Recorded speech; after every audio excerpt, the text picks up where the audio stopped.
चीज़ बताता हूँ, इसका हल तो है। हल साफ शफाफ इलेक्शन। नवाब अकबर बुगटी का मैंने आपको बताया, ये नवाब अकबर बुगटी प्रो पाकिस्तानी थे, प्रो पाकिस्तानी थे। वो अभी कमरानी साहब ने भी ये कहा कि ये मसला हल था। ऑपरेशन किया, नवाब बुगटी साहब को शहीद किया, उसका क्या हुआ? ये सारे ये चिंगारियाँ आज उठ गई। आप जाएं उसके क्या नाम है, हमारे पश्तूनों के साइड, पश्तूनों का भी यही हाल है सर। इनका ये मसला महमूद खान अचकज़ई साहब है, अख्तर मेंगल साहब है, हमारे जो इलेक्शन में जिसको हराया गया, इन सब के कमेटी बनाया जाए साफ शफाफ। जो आज हिदायतुर्रहमान भी बात कर रहा था, सही बात कर रहा था, इनसे करवाना चाहिए।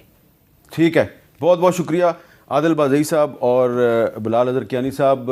और अकबर बुगटी साहब का बार बार यहाँ पर जिक्र हुआ है, लेकिन बहुत कम लोगों को अब याद रह गया कि अकबर बुगटी साहब जो हैं वो तहरीक पाकिस्तान में भी बड़े सरगर्म थे और कायद-ए-आज़म मोहम्मद अली जिन्ना की मुस्लिम लीग में शामिल थे, बल्कि कायद-ए-आज़म को वो की जो मुस्लिम लीग है उसको चंदा भी दिया करते थे। तो वो अकबर बुगटी जो है बाद में उसको गद्दार वतन करार दे के उसके खिलाफ ऑपरेशन किया गया। तो हमें सोचना चाहिए कि जो लोग पाकिस्तान की तहरीक में कायद-ए-आज़म के साथ थे, उनके साथ ऐसा क्या हुआ कि रियासत उनके खिलाफ खड़ी हो गई। ये एक सवाल है, इस पर गौर कीजिए, जवाब आपको मिल जाएगा। मुझे दीजिए इजाज़त, अल्लाह हाफ़िज़।